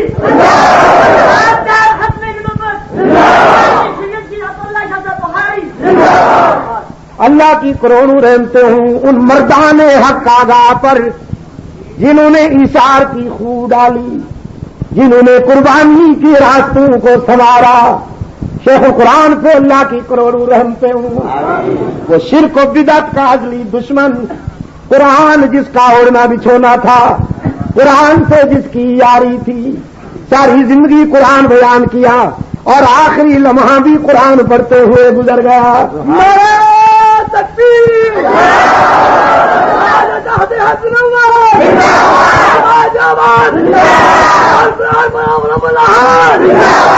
مفتی صاحب پہ اللہ کی کروڑوں رحمتیں ہوں، وہ مرد درویش جس نے برطانوی اور امریکی سامراج کی آنکھوں میں آنکھیں ڈال کر اسلامی تشخص کا لوہا منوایا اور چند مہینوں میں ثابت کر دیا کہ ایک عالم دین جب مسند اقتدار پہ بیٹھتا ہے تو تبدیلیاں کیسے آتی ہیں۔ انشاءاللہ ان کی روایات کو زندہ رکھا جائے گا۔ توحید کے مقابلے میں انشاءاللہ شرک کی نفی کی جائے گی، سنتوں کے مقابلے میں بدعات کی گاڑی نہیں چلنے دی جائے گی، منکرین ختم نبوت کا تعاقب جاری رہے گا انشاءاللہ۔ آغا خانی کی گاڑی بھی نہیں چلے گی اس ملک میں انشاءاللہ۔ یہ حمزہ اور دیر کا علاقوں میں وہاں کے عوام کے عقائد تبدیل کرنے کا جو پروگرام بنایا گیا، اور ہمارے ہرجائی صاحب وہاں جا کے اس کی درازی عمر کی دعا کرتے ہیں، ہمارے ہرجائی صاحب، رقیبوں سے بھی رسم و راہ مجھ سے بھی شناس آئی، رقیبوں سے بھی رسم و راہ مجھ سے بھی شناس آئی، ادا سرکار کی اپنی سمجھ میں تو نہیں آئی۔ پتنگ آپ ہیں کیا، بچیوں کو بھی خوش کر رکھا ہے، میں تمہارا ہوں، ہاں جی، آغا خانیوں کو بھی خوش کر رکھا ہے، اللہ اس کی عمر دراز کرے۔ انا للہ و انا الیہ راجعون۔ قرآن پر جن کا ایمان نہیں، جن کا تصور امامت، نبوت اور رسالت کی نفی کرتا ہے، اور ادھر مکران اور بلوچستان کی طرف سے کتنا جگری، ابھی ہم وہاں کانفرنس میں ہو کر آ رہے ہیں، نماز کا انکار، حج کا انکار، روزے کا انکار، زکات کا انکار، بیت اللہ کے مقابلے میں انہوں نے اپنا ایک وہ بنا رکھا ہے متا، ایک پہاڑ ہے کوہ مراد، وہاں سارے نامراد جمع ہوتے ہیں، اور رات کے مخصوص حصے میں مرد و زن کا مخلوط وہاں طواف ہوتا ہے۔ مسجد کا انکار، نماز روزہ حج زکات کا مذاق، اور انہیں کھلی چھٹی دی۔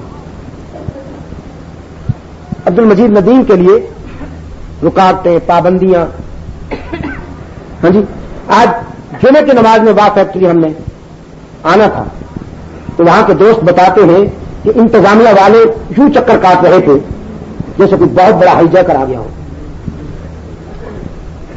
اور انسپکٹر صاحب فرما رہے تھے 500 درخواستیں آئی ہیں، 500 کہ یہ عبد المجید ندیم کو روک دو ورنہ قیامت آ جائے گی، ورنہ فلاح ہو جائے گا، ورنہ یہ ہو جائے گا۔ کچھ بھی نہیں ہوا، ہونا کیا تھا؟ میرے عزیز دوستو،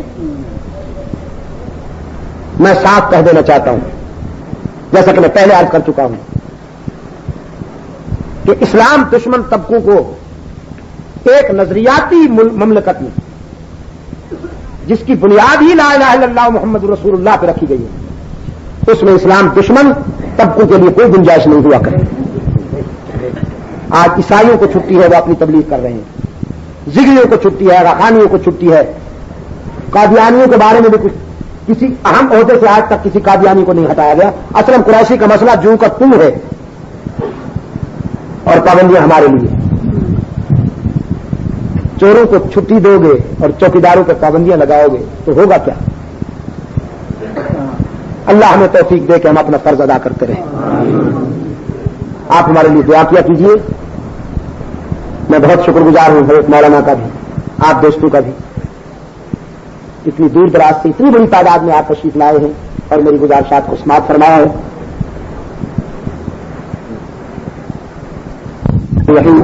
اللهم صل على سيدنا ومولانا محمد النبي الأمي وعلى آله وأصحابه وبارك وسلم۔